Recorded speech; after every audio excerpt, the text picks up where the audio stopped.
afternoon, everybody. It's Jo from Elephant in My Handbag. I hope you're all well. We're just going to do a live today with Clive Bruder from Men's Sew Too. So hopefully Instagram's telling you that we're here. Hopefully it's telling Clive that we're going to be joining soon, and hopefully he'll be asking to join our live. I'm sure he's done it before. Morning, Brian. Nice to see you. Thank you for joining us, everybody. So we're just waiting for the lovely Clive to join us, but just to give you we'll just wait a few moments, I think, just while we're sat here chatting. Hello, hi, nice to see you, Ellie. Thanks for joining us. So, Clive, if you're watching, you just need to request to join, and then we'll be able to get our chat underway.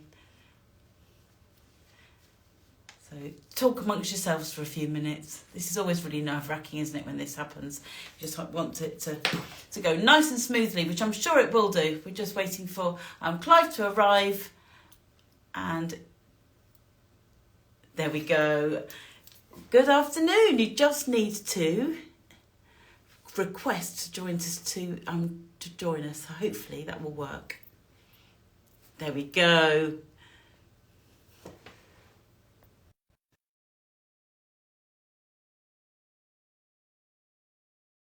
And just waiting. I've just requested to join, so you should be here any second now. If it doesn't work, then we'll do it again. But this is just to Instagram. Welcome to our Instagram live session. We'll be chatting with Clive, who is passionate about the movement campaign of Boys Sew Too.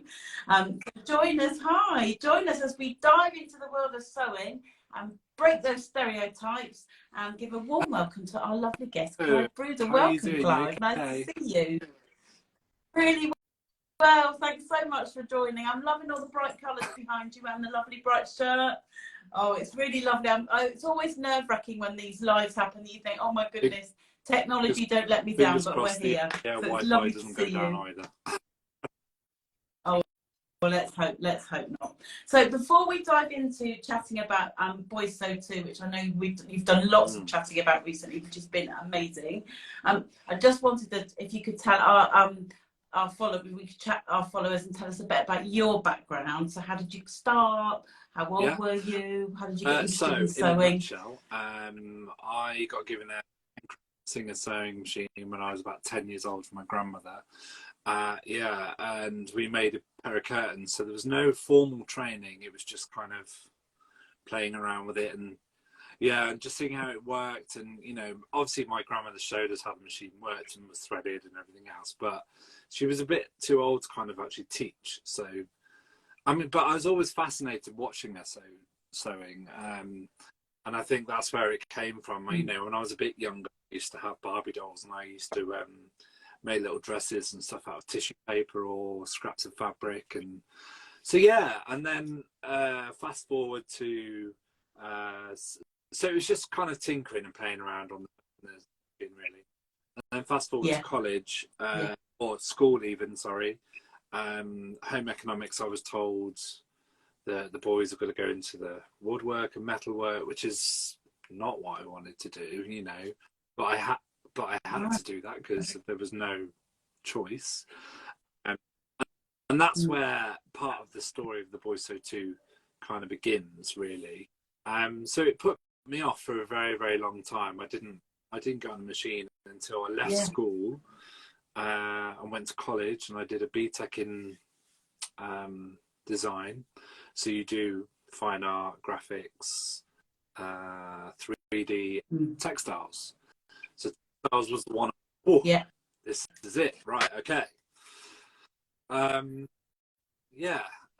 then sadly takes a bit of a turn. My life is very all over the shop, but my mother passed away of breast cancer at a time when I was going into that whole discovering, where I wanted to go with this creativity sewing journey. And she passed away, and it was tough. I had to grow up almost immediately, and help my dad out with the house and the bills and the shopping. Bring my But How by old were that you, how old point, were you I then, kind of, Clive? when she'd got cancer, it was, yeah, I'd done 1 year BTEC design, and then I kind of dropped it because she was very ill. Yeah, so So I about was 18, 19 when 19, she passed 18. away. Okay. Yeah, You're too a young really, but baby. so yeah, so I had to grow up very quick. Well, I mean, I was already an adult, but I was still a teenager, so you still need your mum. It doesn't matter how you are. Yeah. So yeah, it kind of put Yeah. a kibosh on things, and was like, okay. So then from there, I worked just in a shop, clothes shop. I didn't do any sewing, and then around. But a clothes shop then, so you were Yeah, kind I of was getting a still, little bit of a fix yeah, I and was still in looking, the and world it was of there. fashion, I suppose. And then from there, sorry, I feel that tickling my yeah. Tickling your So I head. could feel. So yeah, 24. I started to think, right, I really, really want to be able to go and do fashion design at uni, and because that's what I wanted to do when I first college. Yeah. So 24, I went and did an art foundation course, which was one of the best years educational wise of my life. So experimental, so kind of outside the box, because I needed to build a portfolio of work by for university, because I lost all my other stuff I've done just through moving and what have you. So I did a foundation, got into a university course at the university. Sorry, hang on, let me get this right. University College for the Creative Arts in Epsom. Yeah, so they. Okay. Yeah, Is that so far I'm in from where you Warwickshire, lived? Where were you? yeah, that's down in Okay. Surrey. Very, it was a huge move. I was fully independent. I was supporting myself. No help from my dad financially or anything like that. So it was a big move, but I was a mature student by that point. And then I started the course. I was doing really well. I learned how to sew properly. Because they don't really teach you on a foundation. It's just get on a machine and get on with it. Takes you. Yeah. What's that? Very experimental. I mean, at foundation level, my final major project was this. Like, I did basically a bridal thing with these bridesmaids attached by wire, and it was really kind of, this is what I'm really like outside the box.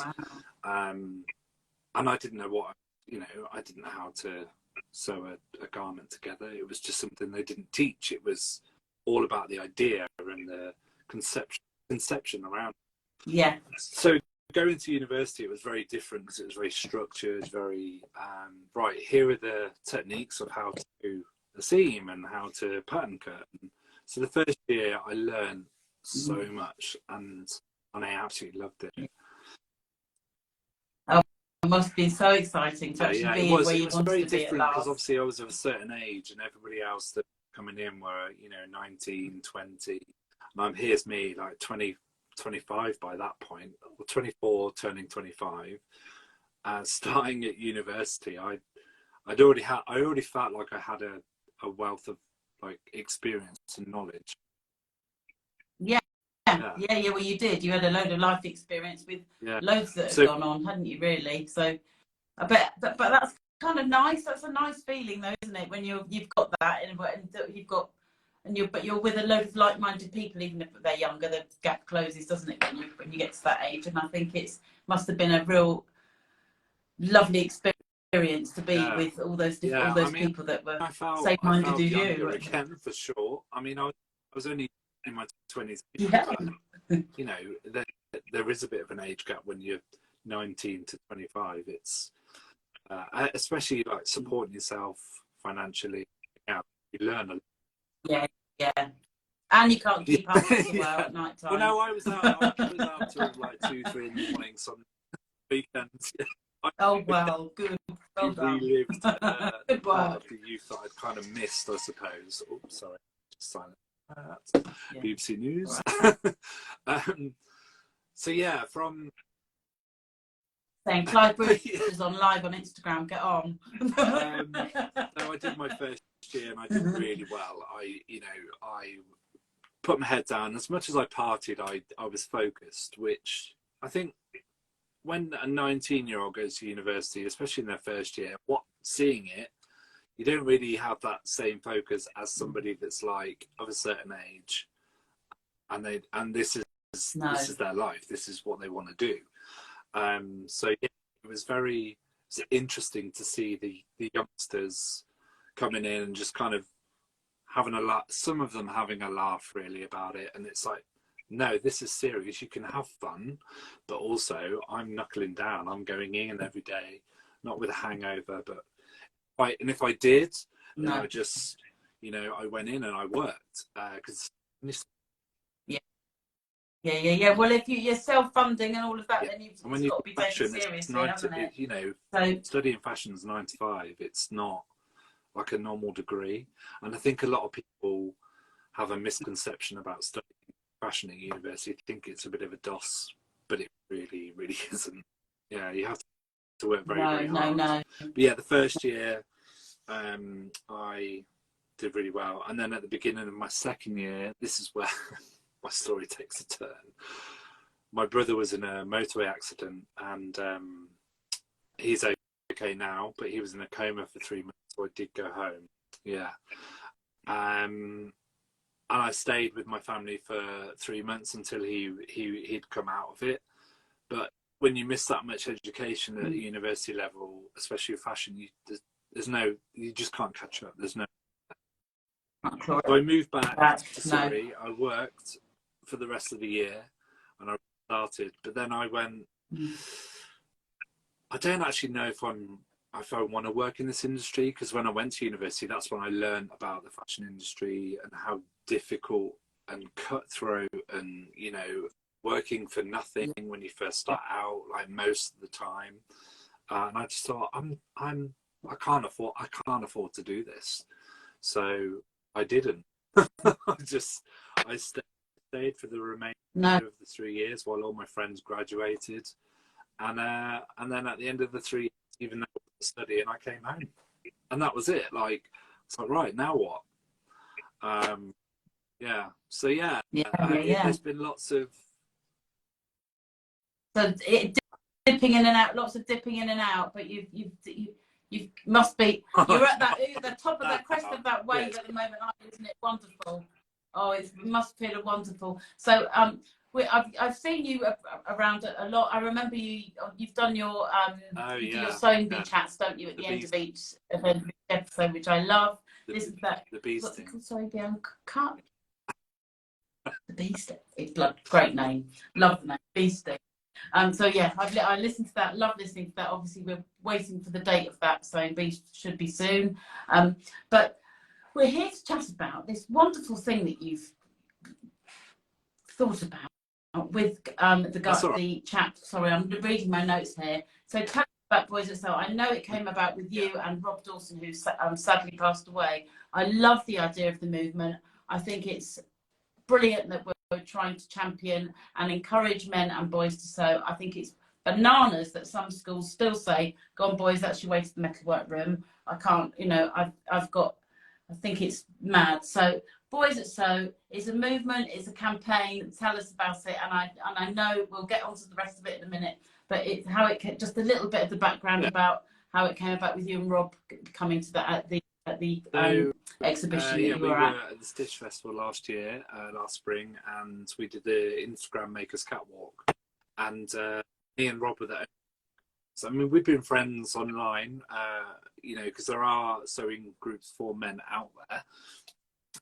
If you know, there are out there. No. In fact, that would be a good thing to mention as well at some point. Maybe Men Who Sew on Facebook and Sewing Menswear are two groups that I'm a member of, particularly. There's loads of places on Instagram. Boys Who Sew is one, a lot of people are following. I try and get people to show me their makes, and I'd share them in the stories and what have you. But anyway, the Boys So Too. So me and Rob, through a mutual friend actually who lives down the road in Kenilworth, she said, oh, this friend of mine, Rob, he's really into sewing. And I was like, okay, cool. So we added each other as friends on Facebook, and then we chat, we'd exchange patterns and ideas and just generally talk sewing. And it grew into a friendship over a few years, about 4 or 5 years or so. So anyway, it was actually the first time I met Rob in London last year, but we've been friends for ages. It was like sewing pen pal almost. Yeah.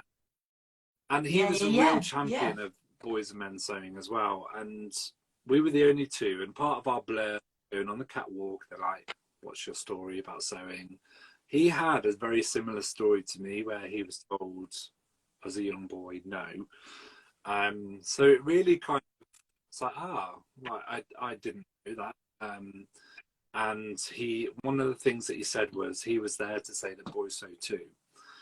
Now, I remembered it because I thought, yeah, we do. Like, actually, we do, you know. And then 3 weeks later, sadly, he passed away. And through the grief of it, I was gutted. I was because Rob was an amazing. Like, his stuff was so vibrant and cool, and he was just such a champion of like guys and boys sewing. I was like, I have to do something to memorialize him in a way in this industry, because sometimes in the industry, especially the home sewers industry, it is very female orientated.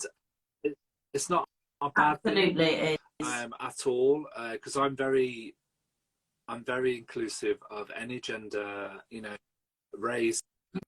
It doesn't matter who you are as long as you're growing. But I noticed that in our industry, there's very much a lack of representation.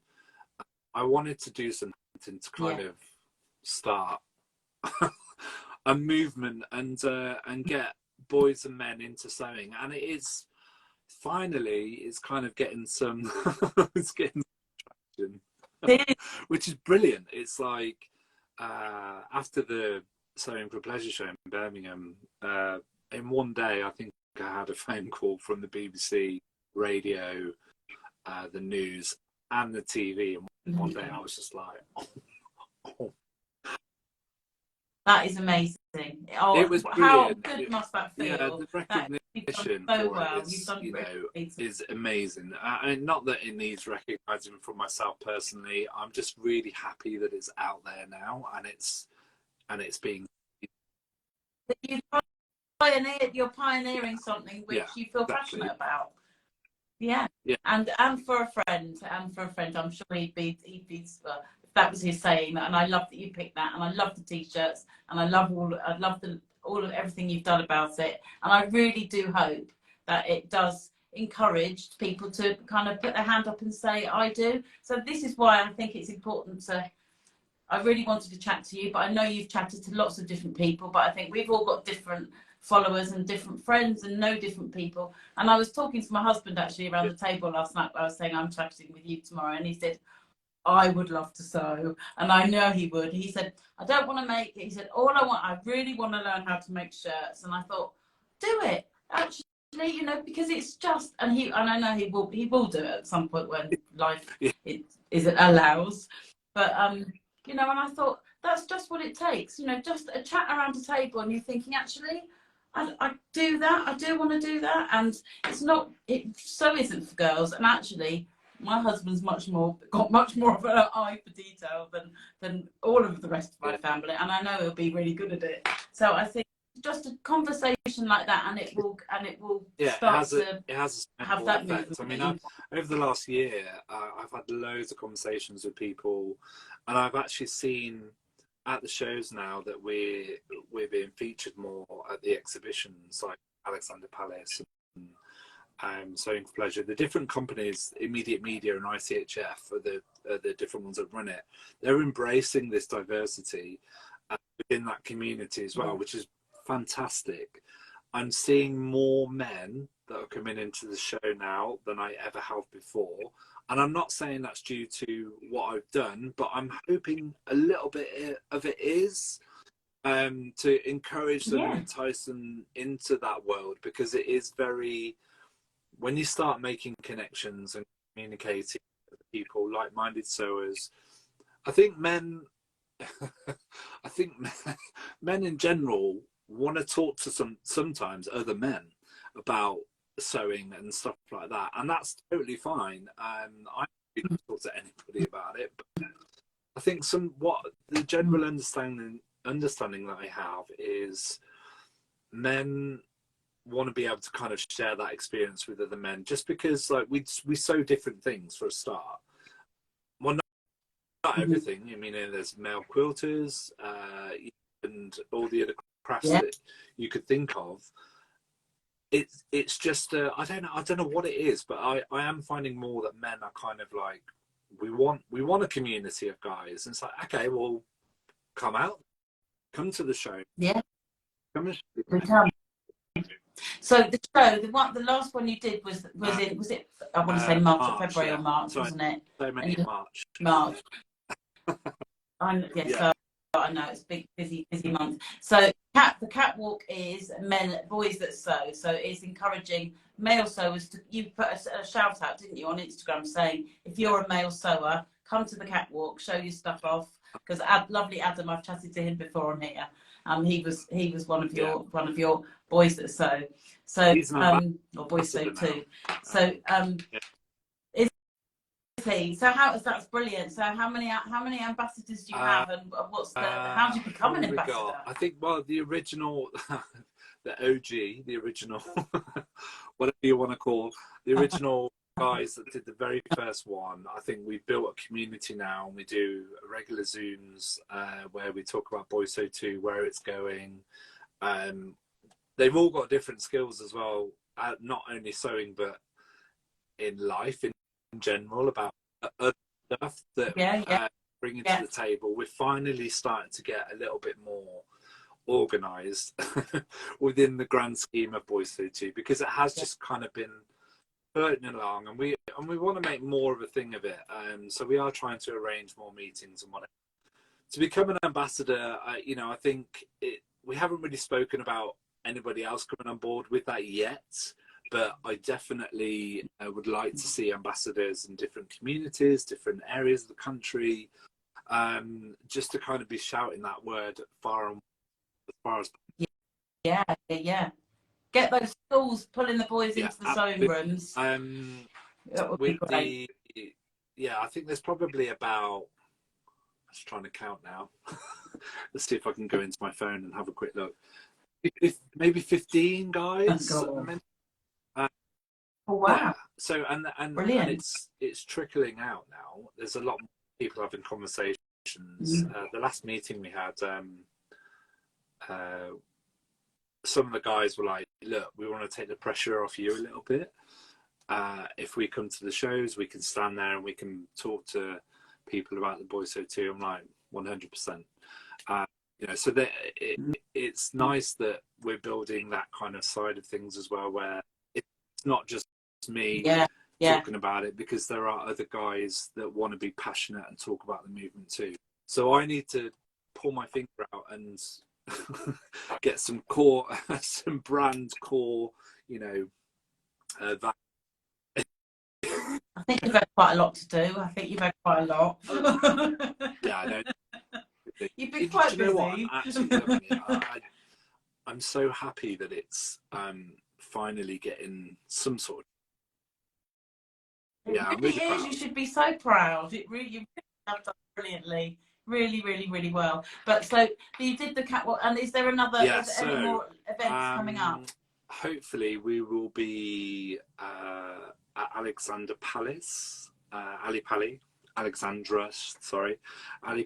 in October. We need to finalise details of that one yet.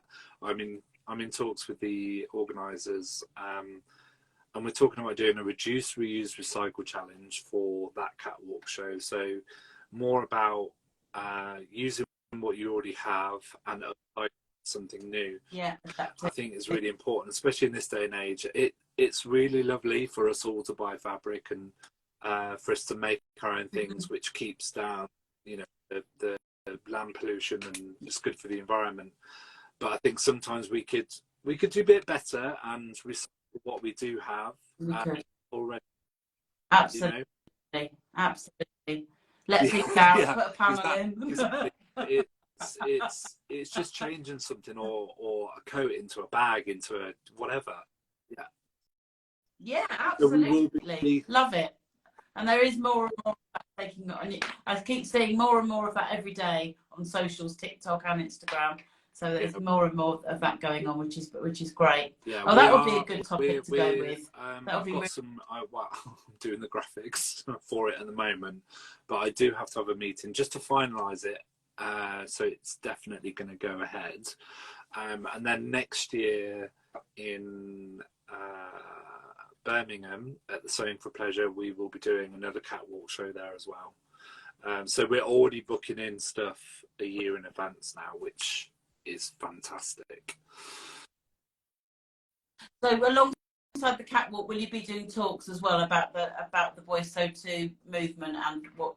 Or are you doing breakout workshops, or are you doing anything else like that? What we all, a small group of us, met up the other day and we did a bit of a sewing day.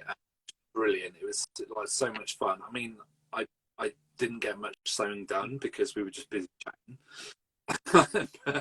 We all kind of brought our machines along, and we went to one of the guys' house. There was 6 of us around a very, I mean, bless him, he put us in the studio, and it's big. It was big, but it's like 6 people. It was cramped. So yeah, with sewing machines for a venue to do a sewing day, a sewing retreat. We're talking about that as well. Oh, yes, I love that idea. That's a brilliant idea. And talks wise, I haven't got anything booked in, although I did have an inquiry the other day from a group in Essex for next year. So if anybody wants me to talk about it, I'm happy to. It's because it's really important just to get that message out there. Definitely.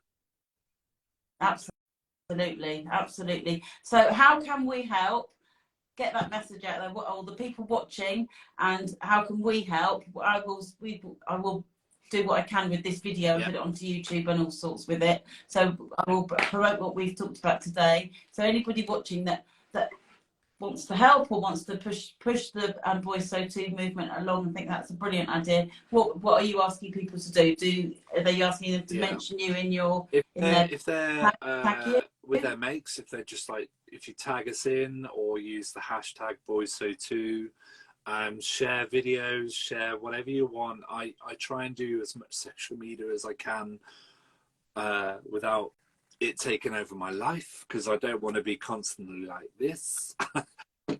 But I will try and share as much as I can, because I think it's really important to for everybody to get involved. Follow Boys Sew Too, just to, well, maybe the hashtag will do its own thing.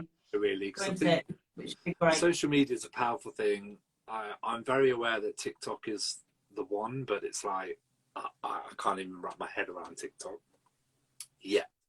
But we will get there eventually. Just come along and support the movement as well at the shows. Come and say hi. Where are we next? We're in Birmingham in June the 22nd, I think it is. Yeah, and for 4 days we'll be at that show. I can't remember what it's called now, but we'll be there. So are you going to be there? Sorry, we're going slightly off piece because we haven't talked about Mark's Patterns. Is that why you'll be there? Yeah, so we'll have a stand there for Mark's Patterns. I've just launched my own, my first pattern, just because we focused on Mark the last 3 years. After the sewing. It's not all about Mark, is it? Well, do you know, when Mark came out of the sewing bee, he was like, "This is what I want to do now," and it's like, okay, because some people think that people go in there with game plan, and Mark didn't. He just... No, I just very quickly, another hurrah to you, because that was you. Yeah. I encouraged him. I applied for him to come on. No, I did. Oh, did you? I He didn't knew know about that. it because there was a question that I couldn't answer, and I was like, I'm just filling out the anyway. Um, yeah, so yeah, I encourage Mark because he's very naturally talented at sewing as well. And after he had the experience on the sewing bee, he was like, I really want to do this for a living. And I was like, okay, well, let's see what we can do and where we can go with it. So we've worked really hard over the last 3 years to get him where he is. His brand is established now, and all the rest of it. So now it's my turn. So I am starting to release patterns. I've got an article coming out in today's Quilter in June that was interviewed by Sarah Ashford, which I should be a quilt as well, pattern coming out. So there's lots of areas professionally where I'm going, but it all ties in with the Boy So Too stuff because people want to hear about that as well. So I'm always promoting it. I think it's, you know, alongside the business side, the movement side is going really, really well. They're just tying into one another very nicely.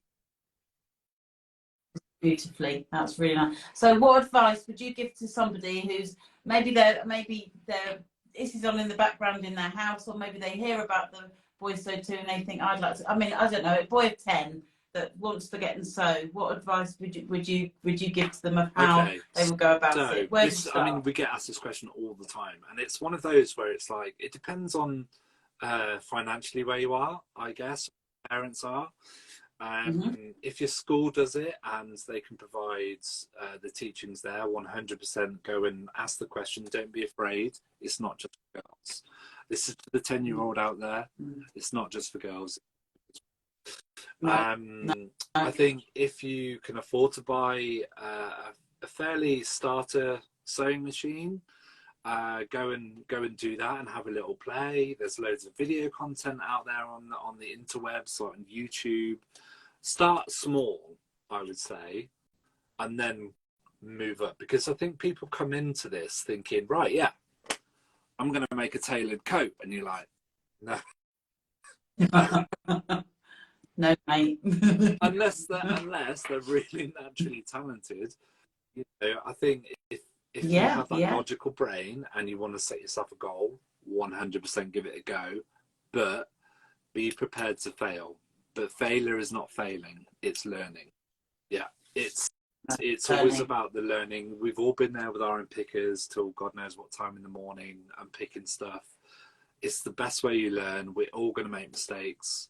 I would say start small, start relatively, you know, within your price range or price bracket where you can go. Find a haberdashery with like sewing classes, just to introduce yourself.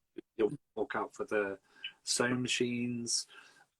That's a good way to get in, you know, to test the water and see if actually it's something that you're going to enjoy. You don't, and then figure out, oh, actually I don't really enjoy it. But if it's something that's in you, you know, and you're interested, then obviously just go out there and get it done. Yeah, go for it. Go for it. So too, we do. And there are companies that do relatively affordable machines. People always ask us about sewing machine recommendations, and it's go and get your nans. That's what I say. Yeah, if you know someone, just ask if you will go. They might be a little bit protective of their machine, but you know, if they want to encourage you, then they're going to give you that shot and give you a little chance to hop on and go, oh, all right, yeah, I like it, you know. But don't give up either, because like I said before, we've all been there where we've made so many mistakes, and just go and have a cup of tea and a biscuit and just, you know. But that's what's nice. That's what's nice about the Men's So Too group, almost, isn't it? That you now, if people know that there's one out there, I don't know, a 15-year-old boy who thinks, I can't really go and ask. I don't know, because it still is there, isn't it? You said it earlier. If he feels he can't go and ask someone, then now it's just getting it out there that there's you guys, Boys So Too, and there's there's help out there. There's so much help on the internet now of how to sew and what to do and where to go next. And Yeah, forums, loads of community amazing. groups. Like, So you know, I've been a bit slack on the Facebook side of things with the Boys So Too, just because for me, Instagram is more of a visual, quicker social media outlet. yeah, I do want to try and get onto the Facebook, but there are groups, you know, the men's sewing. Oh, there's John Scott. Hi, John. There's another boy that sews. Yeah, so there's lots of groups out there that you can get involved with, and do you know, it's really handy to go in and go, hey guys, I'm looking for this, where can I find it? You know, I'm hoping to do on our website, have a resource tab ready. I want to upload a lot of resource pages for patterns, fabrics, you know, places where men can go specifically to kind of find those items that they're looking for, because that's a tricky one as well. It's always trying to find a pattern that's not just your simplicity or not that there's anything wrong with those, because they're great, but no, but something a bit different. a bit different. Something you know, if you want a different. shirt, they're great to start with. Shirts are some really easy patterns that you can get, but if you want something that's slightly different, then dependent patterns are brilliant as well, you know, and it's always nice to support an independent as well. Yeah. Mark, It's been really lovely to chat to you. very well. Thank you so much. I really hope it continues to grow, and I think you've done amazingly to get with what you're doing, inspiring men and boys out there to sew. So you should. Well, I think it's a brilliant thing, and hopefully our chat will pass on to people. That's what we want, isn't it? For really it to appreciate it. continue to grow. So hashtag Boys So Too, everybody, Boys get So Too. using it. Come and join us, follow, like, do all those things. I don't know. All those things. Thank you You're so really much. welcome. It's been Thank really you lovely to chat to you. Okay, bye. Thank you. Take Boys So care. Too. Bye. Boys